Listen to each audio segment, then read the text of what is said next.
இது பற்றிய மேலதிக தகவல்களோடு செய்தியாளர் கணபதி இணைக்கிறார். கணபதி, தற்போது கரூர் வேலுசாமிபுரத்துல எந்த மாதிரியான சூழல் நிலவுகிறது?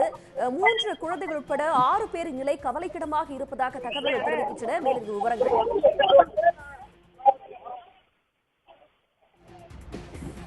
வணக்கம். எனக்கு பாஜக தலைவர் விஜயோட பரப்புரை நிகழ்ச்சி இன்று கரூர் வேலுசாமிபுரத்தில் நடைபெற்றது. இதில் லட்சக்கணக்கான தொண்டர்கள் இதுல கலந்து கொண்டனர். இதுல ஒரு சரியான முன்னேற்பாடு இல்லாத காரணத்தால் கூட்டத்தை கட்டுப்படுத்த முடியவில்லை. இந்த நிலையில் கூட்டத்தில் மயக்கமடைந்தவர்கள் மட்டும் சுமார் 50க்கும் மேற்பட்டோர் மயக்கமடைந்துள்ளனர். இதைத் தொடர்ந்து உயிரிழந்தவர்கள் எண்ணிக்கை சுமார் ஒரு 5க்கும் மேற்பட்டோர் உயிரிழந்திருக்கலாம் என கூறப்படுகிறது.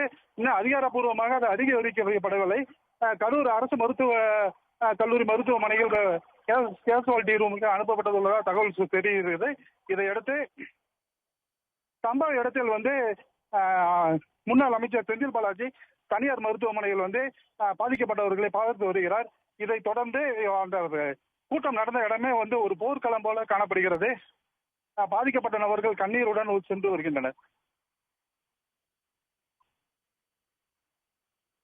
மருத்துவமனையில இருக்கக்கூடிய தொண்டர்களுடைய தற்போதைய நிலை என்னவாக இருக்கிறது கணபதி? மிகவும் கவலைக்கிடமாகவே இருக்கிறது. அதாவது ஒரு குறுகிய இடமான கொடுக்கப்பட்டிருந்தது. அந்த இடத்தில் லட்சக்கணக்கான தொண்டர்கள் மிக நெருக்கமாக சிக்கிக் கொண்டதால் அந்த இடத்தில் அவர் மூச்சு திணறல் ஏற்பட்டு நிறைய பேர் குழந்தைகள், இதுல குழந்தைகள் நிறைய பேர் மயக்கம் அடைந்த நிலையில் உள்ளனர். இந்த நிலையில் தான் இப்ப தனியார் மருத்துவமனையில் பாதிக்கப்பட்டவர்கள் சேர்க்கப்பட்டுள்ளனர். உயிரிழந்தவர்கள் உடல் அரசு மருத்துவமனைக்கு அனுப்பப்பட்டுள்ளதாக தகவல் கிடைத்துள்ளது. இன்னும் சிறிது நேரத்தில் எத்தனை பேர் உயிரிழந்தார்கள் என்ற தகவல் கிடைத்துவிடும். மருத்துவமனையில் தீவிர சிகிச்சை பிரிவில் அனுமதிக்கப்பட்டவர்களுக்கு என்ன மாதிரியான சிகிச்சைகள் தற்போது வரை வழங்கப்பட்டு வருகிறது கணபதி? முதல் கட்டமாக ஆக்சிஜன் வசதி தான் ரொம்ப முக்கியத்துவமா அது கொடுத்து வருகிறார். நிறைய பேர் மூச்சு திணறல் ஏற்பட்டதால் நுரையீரல் பாதிப்பு ஏற்பட்டு மூச்சு திணறல் அதிகமாக இருப்பதாக கூறப்படுகிறது. இதையடுத்து மருத்துவர்கள் கொண்ட குழு கிட்டத்தட்ட ஒரு 10க்கும் மேற்பட்ட மருத்துவர்கள் துரிதமாக பரிசோதனை செய்து கொண்டிருக்கின்றனர்.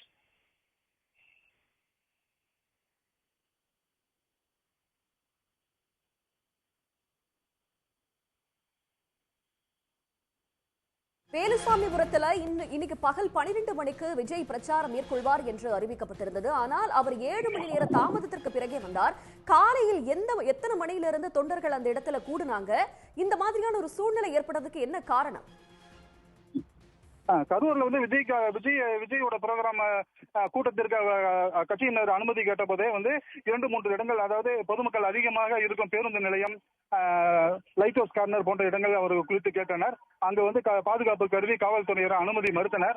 இதைத் தொடர்ந்து ஊரின் வெளிப்புறம் பகுதியான வேலுசாமிபுரத்தில் போலீசார் அனுமதி கொடுத்திருந்தனர். அப்படி இருந்தும் காலை மதியம் 1 மணி அளவில் விஜய்க்கு பேசுவார் என குறிப்பிடப்பட்டிருந்தது. ஆனா கிட்டத்தட்ட சுமார் ஒரு 7 மணி நேரம் தாமதமாக வந்தனால் அந்த இடத்துல கூட்டங்கள் அதிகமாக சேர்ந்து விட்டது. இதனால் பொதுமக்கள் அந்த கூட்டத்தை விட்டு பாதுகாப்பாக வெளியேற முடியாத சூழல் ஏற்பட்ட நிலையில் சின்ன குழந்தைகள் முதல் பெரியவர்களை மூச்சு திணறல் ஏற்பட்டு கிட்டத்தட்ட 50க்கும் மேற்பட்டோர் மயக்கமடைந்துள்ளனர். கூடுதல் விவரங்களுக்கு இணைந்திருங்கள் கணபதி. உடனுக்குடன் செய்திகளை தெரிந்து கொள்ள சன் நியூஸ் பெல் ஐகானை கிளிக் பண்ணுங்க.